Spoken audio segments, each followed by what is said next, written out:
Dolores was curious to know who was hidden behind the mask, so she asked the masked figure.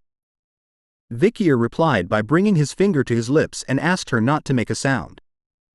Hearing his voice, Dolores's eyes widened in surprise, a faint blush rising to her cheeks. She clenched her fists, and it didn't take long for her to realize he had the same voice as the night bloodhound. While they were hiding up above, a tense meeting was taking place below between the men. Humbert broke the silence, mentioning that it had been a while. The old man began to smile. Humbert recognized him. It was Cardinal Martin Luther Lune Quo Vadis of the Lune Church, the New Testament faction. Humbert's attitude changed at once. He placed a hand over his chest and apologized for his rudeness, explaining that he had just been chasing some suspicious rats that were crawling around the church. Martin Luther looked curious and confused as he asked what Humbert meant by rats. One of his eyes opened and, with a faint smile, he asked if Humbert was referring to them. Humbert let out a smile and confirmed that he wasn't. Changing the topic, he asked what had brought them to the Church of the Old Testament faction. Closing his eyes, Martin Luther let out a calm chuckle and admitted that he had simply come to snoop around. The tall brown-haired man stared intently at Martin Luther. Noticing this, Humbert felt somewhat confused. The church was packed with people. Martin Luther revealed that his New Testament faction's church was as empty as a desert, while the Old Testament faction's, in contrast, was crowded with believers. He spread his hands and admitted that, shameless as it was, he had come to learn a bit about their methods, recalling that His Holiness, the Pope, had always valued harmony between the factions. With a kind smile, Humbert reveals that his church was simply popular without a particular reason. It's only because the church is in a great location with a large population. Martin easily accepts that reason. The two cardinals shared smiles with one another and said nothing for several minutes. While the tall dude just looks at them. Humbert finally announced that he had to take his leave, as he had a meeting. Martin Luther also bowed his head to Humbert as a sign of respect, commenting that he had taken up the time of an important figure. With a serious expression, Humbert turned to the guards and asked them to safely escort these guests out of the church. The guards obeyed the order without hesitation. The tall brown-haired man showed no expression. Martin Luther, on the other hand, maintained his gentle smile. Then Humbert clenched his fist tightly. Martin Luther's attention fixed on it, and a slow smile spread across his face. He lowered his gaze to the ground and said that though this ground is crawling with demons who are trying to swallow us all up, don't be afraid and stand tall. The truth will always prevail. Humbert turned his back on them and began to walk away in silence. Martin Luther continued to talk out loud, saying that even if his family members, wealth, honor, and life were taken away from him, the truth will still live on and make the empire everlasting. Ending the mindless speech with the word Lunman. Although at first Humbert tried to remain calm and ignore his words, he couldn't. His eyes began to glow with rage, and he ground his teeth. Those words seemed to trigger something in the holy man. At the same time, Vikir and Dolores slipped out of the church and climbed onto the roof of one of the nearby houses. Deciding that the place was far enough away from the church. As the sun was setting, Vikir turned his back to her and explained that they wouldn't be chased anymore. Now that they had left the area around the church, Dolores began to gaze at the sun and, in a sincere voice, thanked Vikir while she blushed. She took off her hood and, in a confused and curious tone, asked how he had recognized her. Vikir kept his back to her as he answered that he noticed right away.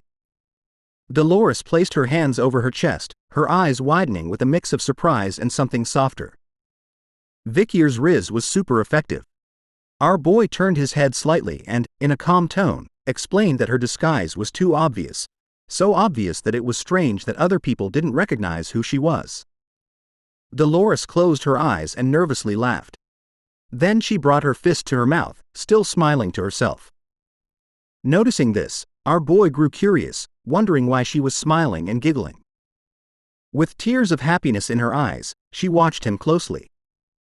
She apologized if she had offended him somehow, clarifying that it hadn't been her intention. After a soft sigh, she remarked that he could make jokes now, and she felt that the aura around Vikir had changed a little too.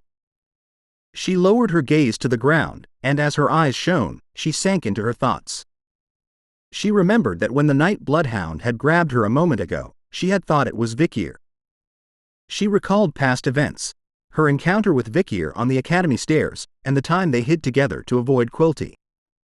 She wondered if the reason for her feeling right now was that those moments were so similar to what she had just experienced. While she was lost in her thoughts, Vikir called her name, snapping her out of her trance. Her eyes widened with surprise and curiosity. Vikir stepped closer and, in a serious tone, asked why she, the saintess of the New Testament, had come to the Old Testament's church while wearing a disguise. Dolores fell silent and began to ponder. Then she lowered her head, her eyes filling with sadness. Honestly, she admitted that due to the internal conflict of the Quo Vadis family's Old and New Testament factions, cults and pseudo-religions have gone rampant. Vikir listened in silence without interrupting. Dog mask still on.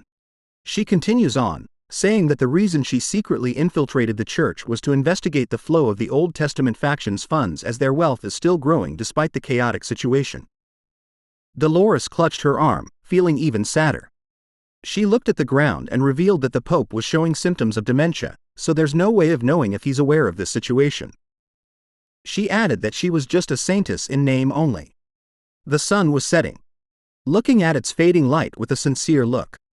She admits that she has no power, so she had no choice but to act like this. Vikir stared intently at Dolores in silence, his eyes shining with seriousness. He understood that this matter is a difficult issue for the saintess to take on alone.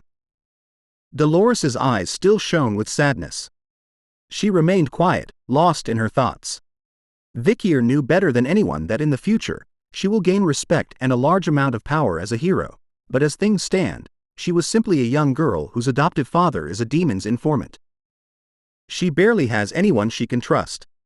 Our boy's eyes began to shine. After hearing what the saintess had said, everything became clear.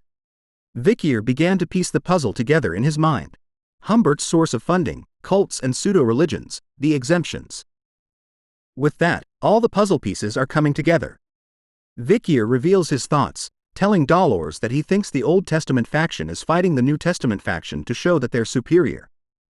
In order to do that, they're selling the right to own one's religion to cults and pseudo-religions in the form of exemptions. At a very expensive price. Dolores watched Vikir in silence without saying a single word. Vikir revealed that because the New Testament faction had caught wind of it, Cardinal Martin Luther paid a visit. Hearing this, Dolores's eyes widened in surprise and confusion. But then she thought that Vikir was right. She placed her hand under her chin and, with a serene expression, began to think. She couldn't believe that Cardinal Martin Luther knew that much and that the Night Bloodhound had figured that out. Vikir observed her in silence while she took in all this new information.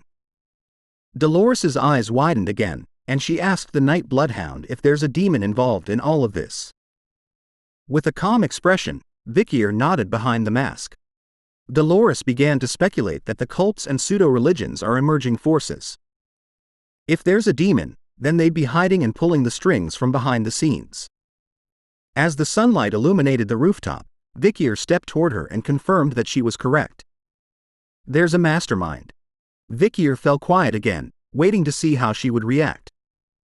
Dolores felt both relieved and furious as she realized it was exactly as she had imagined. The Night Bloodhound was still fighting, still alone, in silence and in pain. Without wasting another second, she ran toward our boy. With her eyes closed, and, face blushing, took his hands, begging him to please let her help too. Vikir was a bit surprised, not knowing what to do or how to react. Dolores admits that even though she may be weak, she could still prove herself to be useful. Vikir asked her if, in that case, she could use the same buffs she had used in the battle against Dantalion last time. Dolores's eyes widened in surprise, and she nodded as a yes to his question. Vikir gently let her let go of his hands, then turned his back to her and told her that it was fine for now. First, he was going to hit the cults and pseudo-religions that he assumes are connected to the Old Testament faction. With a serious look, Vikir revealed that he had a way round them all up and arrest them. She placed her hands on her chest, her eyes widening with curiosity and confusion. She wanted to know what our boy had in mind. Without wasting any more time, Vikir pointed his finger straight at her. As the sun was setting, he got right to the point and said that he needed her body, activating his riz to its maximum potential. At first, Dolores felt a little confused, thinking she had misheard. Then her eyes flew wide, and her face flushed fully red all over. The only thing she could do was let out a panicked scream. While she was screaming, Vikir still pointed at her, ignoring her reaction to his request. Thanks for watching the latest part from the voice of Manhwa. Subscribe for more content and don't forget to comment below what you want to see in the future. Like and share for more.